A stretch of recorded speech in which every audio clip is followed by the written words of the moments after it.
அனைவருக்கும் வணக்கம். இன்னைக்கு தினமணி செய்தித்தாள்ல என்னென்ன செய்திகள் இருக்கு அப்படிங்கிறத பார்ப்போம். முதல்ல பார்த்தோம்னா, வங்கக்கடலில் இன்று புயல் சின்னம் அப்படின்னு சொல்லி குடுத்துருக்காங்க. ஓகேவா? வங்கக்கடல் என்ன அப்படின்னு பார்த்தோம்னா, தென்மேற்கு வங்கக்கடல்ல ஒரு காற்றழுத்த தாழ்வு பகுதி உருவாகியிருக்கு அப்படிங்கிறத சொல்லியிருக்காங்க. அதனால ஒரு புயல் வர்றதுக்கு வாய்ப்புகள் இருக்கு அப்படிங்கிறத சொல்றாங்க. இந்த புயல் அப்படிங்கிறது தமிழகத்த நோக்கி வருமா அப்படின்னு கேட்டா, அது கொஞ்சம் டவுட் தான். ஓகேங்களா? அந்த புயல் அப்படிங்கிறது மேற்கு வங்கத்த நோக்கி தான் நகரும் அப்படிங்கிறதையும் இந்திய வானிலைத்துறை வந்து நமக்கு சொல்லியிருக்காங்க. அந்த புயலுக்கு ஒரு பெயர் வச்சிருக்காங்க. இந்த வருஷத்துல வந்த இந்தியாவுக்கு வந்த முதல் புயலா இத நம்ம பார்க்குறோம். சரிங்களா?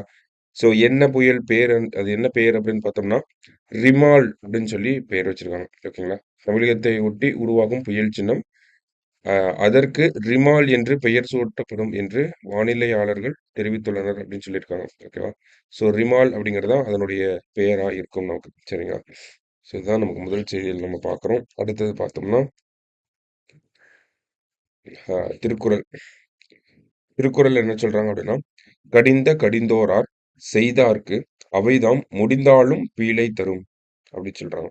"கடிந்த கடிந்தோரார் செய்தார்க்கு அவைதாம் முடிந்தாலும் பீழை தரும். ஆகாதவை என விலக்கப்பட்ட செயல்களை விலக்கிவிடாமல் மேற்கொண்டு விலக்கிவிடாமல் மேற்கொண்டு செய்வதற்கும் அச்செயல்கள் நிறைவேறினாலும் துன்பமே கொடுக்கும்" அப்படின்னு சொல்றாங்க. ஸோ நமக்கு வேண்டாம் அப்படின்னு சொல்லி இந்த செயல்களை செய்ய வேண்டாம் அப்படின்னு சொல்லி ஒரு செயல்கள வச்சிருப்போம். அந்த செயல்கள மேற்கொண்டு நம்ம செஞ்சே முடிச்சாலுமே, அந்த முடிந்து போன விஷயங்கள்னால நமக்கு துன்பங்கள் தான் உண்டாகும் அப்படிங்கிறத திருவள்ளுவர் சொல்றாங்க. திருக்குறளின் 658 அதிகாரம் வினை தூய்மை. மத்த செய்திகள் அப்படின்னு பார்க்குறப்ப, அ ரொம்ப குறைவா தான் இருந்துச்சு இன்னைக்கு செய்திகள். பெருசா ஒண்ணும் இல்ல. ஓகேங்களா? இங்க ஒரு தீர்மானம் இருக்கு. அது என்ன ஜஸ்ட் என்ன அப்படிங்கிறத மட்டும் பார்த்துப்போம். ஸோ விண்வெளியில் ஆயுதங்களுக்கு தடை. ரஷ்யன் தீர்மானம் ஐநாவில் நிராகரிப்பு அப்படின்னு சொல்லியிருக்காங்க. என்ன ஒரு தீர்மானம் அப்படின்னு பார்த்தோம்னா, போன மாசம் வந்து ஜப்பான், அமெரிக்கா இந்த 2 நாடுகளும் சேர்ந்து கூட்டாக ஒரு தீர்மானம் கொண்டு வந்திருப்பாங்க. எதற்காக அப்படின்னு பார்த்தோம்னா, ஆ விண்வெளியில வந்து நாசகார ஆயுதங்கள வந்து நிறுத்தப்படக்கூடாது. டிஸ்ட்ரக்டிவ் வெப்பன்ஸ வந்து விண்வெளியில வந்து நம்ம ஸ்டேஷன் பண்ணி வச்சிருக்க கூடாது அப்படின்னு சொல்லி ஒரு தீர்மானம் கொண்டு வந்திருப்பாங்க. அதுக்கு ரஷ்யா அவங்களுடைய வீட்டோ அதிகாரத்த பயன்படுத்தி அந்த தீர்மானத்த நிறைவேற விடாம பண்ணியிருப்பாங்க. சரிங்களா? அதற்கு அவங்க என்ன சொன்னாங்க அப்படின்னா, எல்லா விதமான ஒரு ஆயுதங்களையும் பத்தி அமெரிக்காவோட தீர்மானத்துல குறிப்பிடப்படல அப்படின்னு சொல்லி சொல்லியிருப்பாங்க. அதற்காக இவங்க வீட்டோ பண்ணிட்டு, இவங்க என்ன பண்ணாங்க, ரஷ்யா என்ன பண்ணாங்க அப்படின்னா, அவங்க ஒரு தீர்மானத்த ஐநாவோட பாதுகாப்பு கவுன்சிலுக்கு கொண்டு வந்திருப்பாங்க. ஓகேங்களா? ஸோ விண்வெளியில எந்த எந்த விதமான ஆயுதங்களையும் நிறுத்தக்கூடாது அப்படின்னு சொல்லி ஒரு தீர்மானம் கொண்டு வந்திருக்காங்க.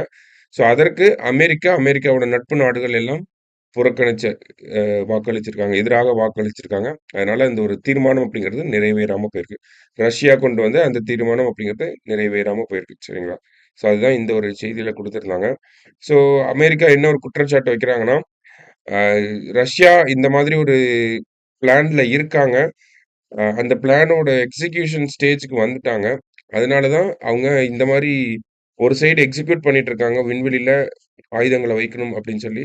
இன்னொரு சைடு பார்த்தோம்னா, வைக்கக்கூடாதுன்னு அவங்களே தீர்மானமும் கொண்டு வராங்க அப்படிங்கிற மாரி ஒரு குற்றச்சாட்ட வச்சிருக்காங்க. சரிங்களா? பெருசா ஒண்ணும் இல்ல. ஜஸ்ட் என்னன்றத பார்த்து வச்சுக்கோங்க. அவ்வளோதான். சரிங்களா? இன்னைக்கு நியூஸ் பேப்பர்ல இதெல்லாம் தான் இம்பார்ட்டன்ட்டான நியூஸா இருந்துச்சு. நம்ம நாளைக்கு நியூஸ் பேப்பர் ரீடிங்ல மீட் பண்ணலாம். Thank you.